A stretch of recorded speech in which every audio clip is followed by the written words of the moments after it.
What's up, everybody? Welcome to Podcast Now. I'm Alex, and in this video, I really briefly want to talk about the potential release date for Dragon Ball Sparking Zero. I know it's made its way on the internet, and several people have already covered it. In fact, even the person that found it in the first place. But October 1st, okay, is the rumor that we're running with. And rumor is actually kind of a tough word to even throw out with this. The brief of it is pretty much this was Datamine. So this was Datamine, I believe, actually from a YouTuber, a Sergio M3. And again, it was just actually through a Datamine on the Bandai Namco website. So you can say rumor. You could probably also say placeholder date. But honestly, I don't think, well, maybe the first one could be true, right? Second one, I don't know how much of a placeholder date the first day of a month is. In fact, I mean, it's close to a potential placeholder date. The last day in September would technically be a placeholder date. It's the last day of the month, but also it's the last day of the quarter. Okay, so that one would maybe make more sense, but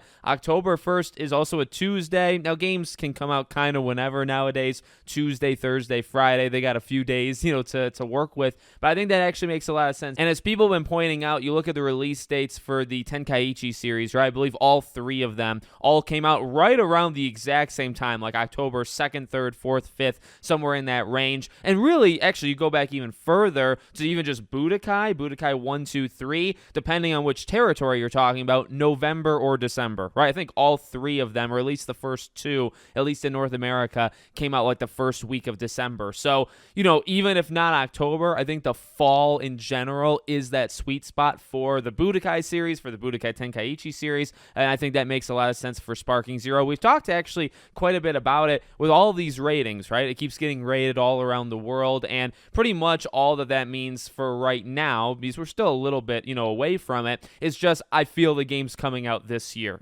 There has been examples where games have been rated and then they come out like the following year. You got to wait like 12 months, but for the most part, it's probably between like a 6 to 8 month waiting period from when it gets rated, across all these different places, and this has been happening over the last couple months. So I don't want to say like I fully believe it. I think it's very possible we get the release date during this kind of summer announcement period, whether it's at an Xbox event or a PlayStation event or at Summer Games Fest, right? And I think Jeff showed it at the Game Awards. I could be wrong there, but it's getting close, I would say, to the time that you've got to give the date. In October 1st, again, coming straight from the website, these data mines, they tend to be pretty right.